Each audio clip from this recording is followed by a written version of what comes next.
For as big and ferocious as the Tyrannosaurus Rex is, it sure has been in a lot of terrible movies. Between Dinosaur Island, Theodore Rex, and a nymphoid barbarian in Dinosaur Hell, there are almost too many options to choose from.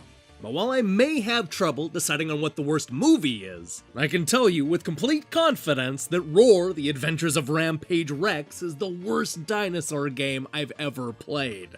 From the paper-thin gameplay to the aggressively bad graphics to the boring city destruction, this game is a step backwards in every single way possible.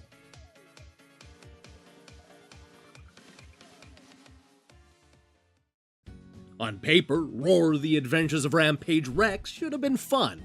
I mean, it's a game about a giant Tyrannosaurus Rex fighting aliens while knocking down cities. It's basically Jurassic Park meets King of the Monsters. But don't let that admittedly awesome description fool you, because this debut release from Born Lucky Games is an abject failure in every sense of the word. This is a game about Sue, a sleeping T-Rex who's been awakened by an alien invasion. Not interested in letting those space creatures control Earth, Sue uses her tiny arms and massive tail to stomp all over the aliens. In other words, it's a 3D brawler where you mash the attack button until everybody on screen is dead, then you move on to the next part of the level and just mash the button some more. Rinse, repeat. This would be fine if the 3D brawling was fun, but it's not. There are only a couple of multi-hit combos to learn, and most of those are completely useless. There's no technique, and the enemies don't maneuver in any interesting ways. The truth is, you can spend most of the time hitting one button and make it to the boss. About the only cool thing you can do is unleash a powerful special attack that destroys everything around you. Speaking of which, the way you charge up that special move is by destroying the cities, buildings, and trees. The game basically rewards Sue for being as destructive as possible, which is a pretty cool concept. But don't get too excited, because knocking down buildings just means walking into them. They all fly out of the way like Monopoly pieces, never in a way that even comes close to resembling something satisfying. How could a game about fighting aliens and stomping on cities be this boring? Now, it doesn't help that the graphics look like they came from a first-generation Jaguar game. That's not hyperbole.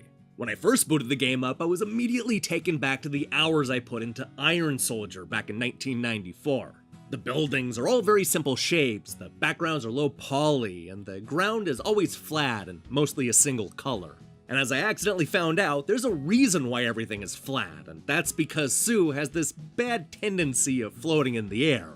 No, seriously. In almost every way, Roarr feels like a huge step backwards. It's not that I was expecting it to look like War of the Monsters on the PlayStation 2, but it doesn't even look as good as King of the Monsters on the Neo Geo. And then there's the music, which doesn't even have the good sense to loop. A lot of the songs will come up and have a lot of promise, but then they all end in this weirdly abrupt way. It's not that it gets to a natural conclusion and fades out, they just stop. It's almost as if they forgot to include the full song. The 6 stages are all fairly long and full of multiple fights, so it makes no sense to feature music that lasts only 90 seconds at most. It's just another one of the many bad decisions found in Roarr.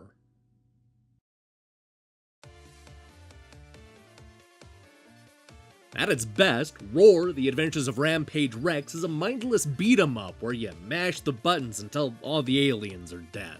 Unfortunately, that premise alone isn't enough to make up for the horrendous graphics, the simplistic gameplay, the lame enemy designs, the frustratingly short music samples, and the aggressively bad bosses. And even if somehow you can get over all of that, you're still going to be left with a boring brawler that's just no fun to play.